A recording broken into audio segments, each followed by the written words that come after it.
What if the ocean remembered the names of everyone it had ever taken? Skarith is a city carved directly into the cliffside of the Vethric coast. 40,000 souls perched above tidal channels so deep they've never been fully charted by any known expedition. One note before we go further. Skarith is a fictional city, built here as a case study to illustrate real acoustic, geological, and cognitive phenomena. Every scientific claim in this episode, the resonance frequencies, the cognitive bias, the erosion rates, is drawn from documented research. The city is invented, the physics is not. Those channels are the source of the legend. When the tide withdraws, air trapped inside submerged sea caves is forced through narrow fissures in the rock, producing sounds that Skarith's people have interpreted for generations as spoken names.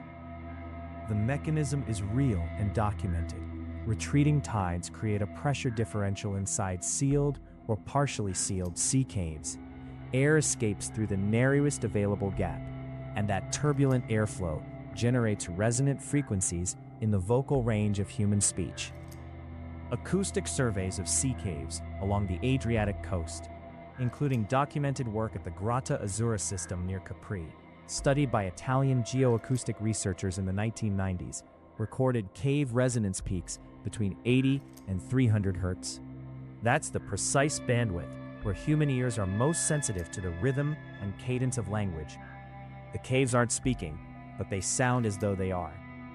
The oldest written records in Skarith date the naming legend to at least the third receding, the fictional world's name for a period of catastrophic sea level drop.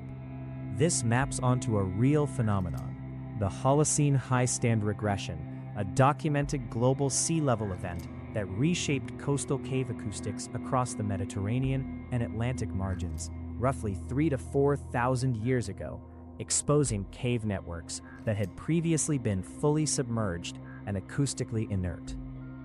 From that founding moment, Skarith built its entire spiritual architecture around the tides.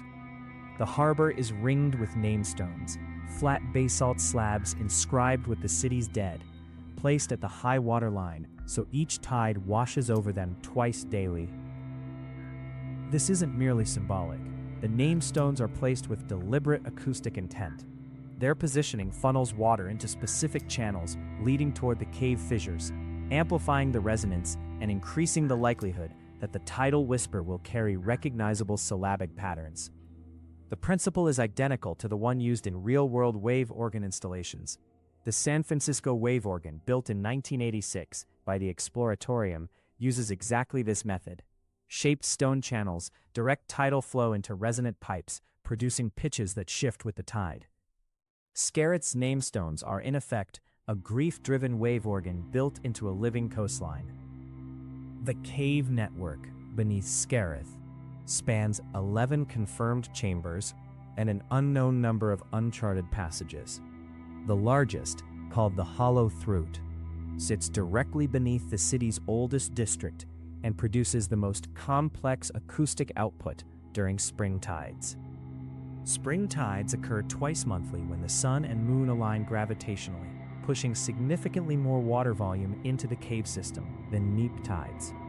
The Hollow Throat's output during these events is loud enough to register as vibration through the stone floors of buildings above. Skarith calls these spring tide events the listening hours. For 2 days surrounding each spring tide, the city observes near total silence. No market bells, no forge work, no raised voices. The community clears acoustic space so the tidal whisper can be heard without competition. This is where the lore deepens. Skarith's silence tradition isn't passive mourning, it's active acoustic listening, a community-wide practice of directing collective attention toward a natural phenomenon and interpreting it through the framework of grief. The ocean isn't speaking, but the city is trained to hear it. But here's where it gets harder. Skarith maintains a professional class of interpreters called tide readers, whose sole function is to listen during the listening hours and report which names they heard. Their reports carry legal weight.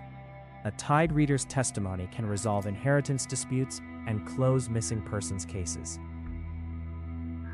The Tide readers maintain an unbroken written archive stretching back 412 years. That archive contains over 60,000 recorded name hearings. Scholars outside Skarith have analyzed it and found a striking pattern. Names with sibilant or fricative consonants appear far more frequently than names built from stops and nasals. Sibilant sounds, the hissing frequencies of letters like S, SH, and F, are precisely what turbulent airflow through narrow gaps produces most readily. The tides aren't saying names at random. They're producing the sounds that rushing air through stone naturally makes, and the tide readers are pattern matching those sounds to names they already know.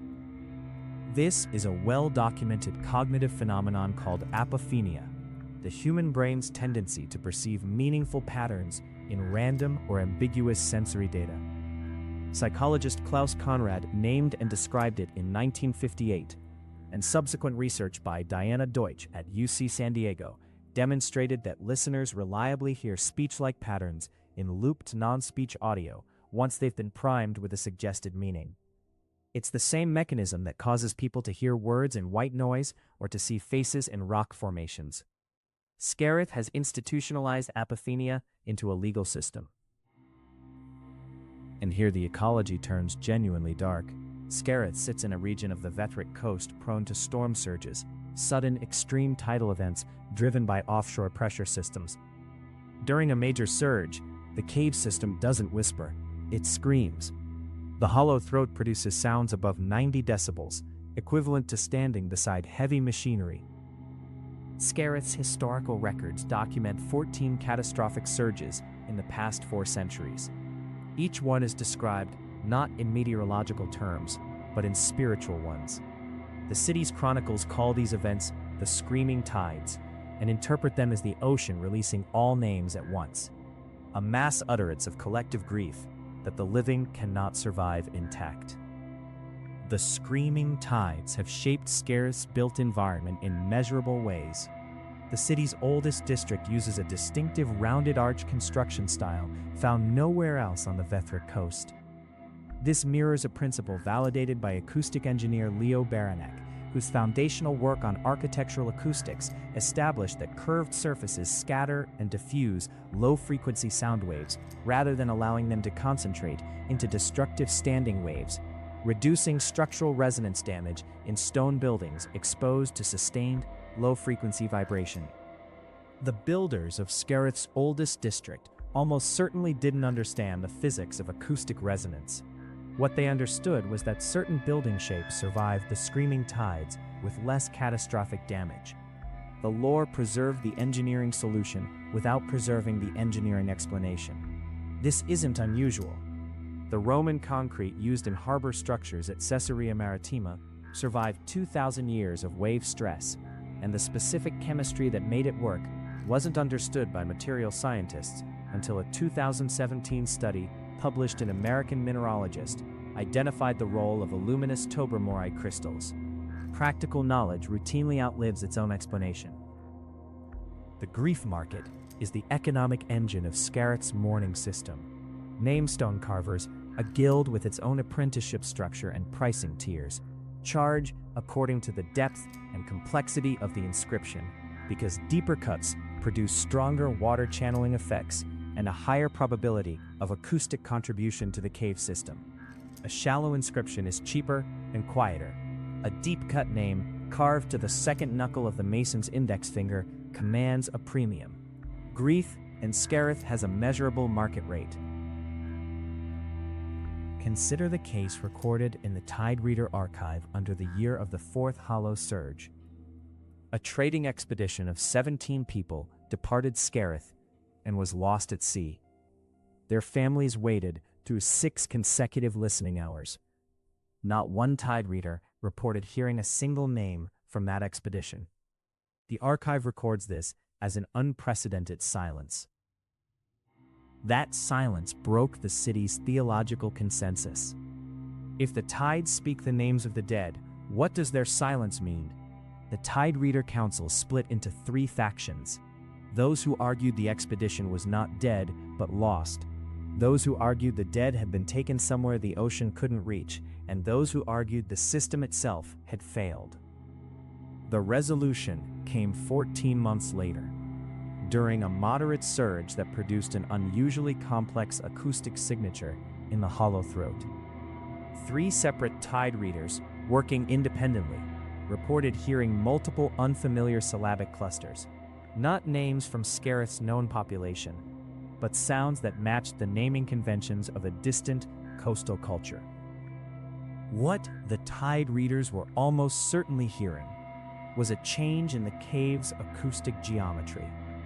Storm surges deposit sediment and shift rock formations inside cave systems. The hollow throat's resonance signature had changed, producing new frequency combinations that trained ears parsed as unfamiliar names. The ocean hadn't learned new words. The cave had changed shape. Skarith isn't unique in this. The real-world analog is Fingal's Cave on the Scottish island of Staffa, a basalt column formation whose tidal acoustics so strongly suggested music and voice that Felix Mendelssohn composed his Hebrides Overture after hearing it in 1829. He described the cave's sound as language he couldn't quite parse. Coastal communities worldwide have built interpretive frameworks around the same underlying physics. Different sounds, identical human response. That identical response is the real subject here. Human communities don't simply observe natural phenomena. They negotiate with them. They build legal systems around them, train specialists to interpret them, construct buildings that survive them, and fracture into factions when the phenomena behave unexpectedly. The wildland doesn't care. The city cares enormously. But here's the implication that haunts Skarith's present. The Vethric coast is eroding. This mirrors documented reality. The chopped cliffs of Flamborough Head on England's Yorkshire coast erode at a measured average of 1 to 2 meters per year, according to the UK's Channel Coastal Observatory, actively collapsing the cave systems at their base. The hollow throat faces the same fate. The Tide Reader archive reflects this. Name-hearing reports have declined by roughly 40% over the past 50 years. The official interpretation within Skarith is theological. The dead are moving on. The city's grief is resolving. The ocean is releasing its hold on the departed.